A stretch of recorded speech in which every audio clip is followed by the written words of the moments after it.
L'objectif de cette tournée est, de faire le bilan de la première année d'existence de la DER.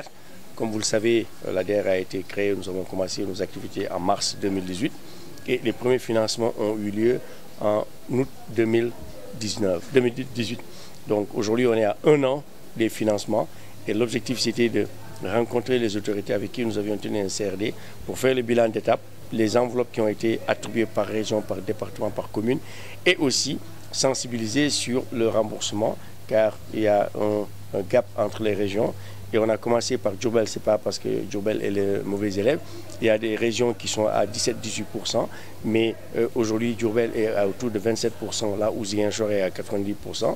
Donc l'objectif de ce travail avec le gouverneur, les préfets, les maires, les chefs de services régionaux et départementaux, c'est d'inciter les jeunes et les femmes de la région pour rembourser les prêts qu'ils ont contractés et savoir que ce sont des ressources publiques, comme le gouverneur l'a dit tout à l'heure, l'argent ne nous appartient pas, mais à tous les Sénégalais, et que si ces derniers n'arrivaient pas à rembourser, nous allons mettre en œuvre nos fameux 4P qui sont connus de partout, préfet, police, procureur et le 4e P, tout le monde le connaît maintenant.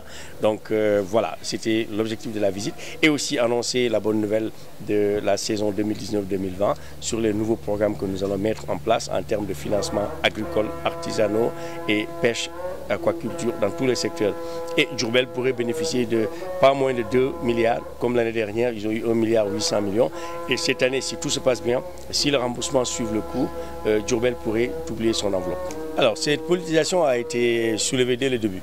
Depuis que la DER a été créée, et tout le monde pensait que c'était un appareil politique pour la réélection du président Macky Sall. Heureusement, on a prouvé que ce n'est pas le cas, car les financements ont été attribués à tous les Sénégalais sans aucune distinction. Nous avons financé toutes les couches politiques.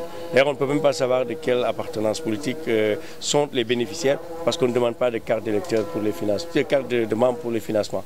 On demande le certificat de résidence, le registre de commerce, l'INEA et un projet. Au niveau national, je ne peux pas vous donner le chiffre exact pour le moment parce qu'on n'a pas encore fini la compilation, mais je peux vous dire que le taux national est de 60% de recouvrement.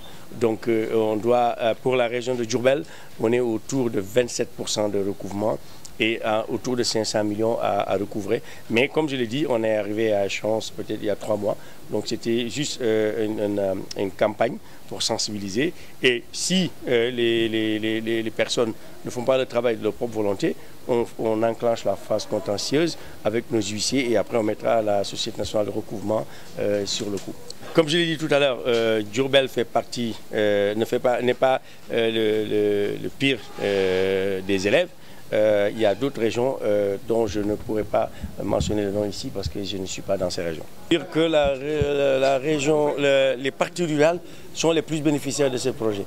Les femmes et les jeunes issus des milieux ruraux ont répondu massivement et 17 milliards sont partis dans le domaine de l'autonomisation et je dirais que 70% viennent du milieu rural et les femmes composent 70% de ce milieu rural.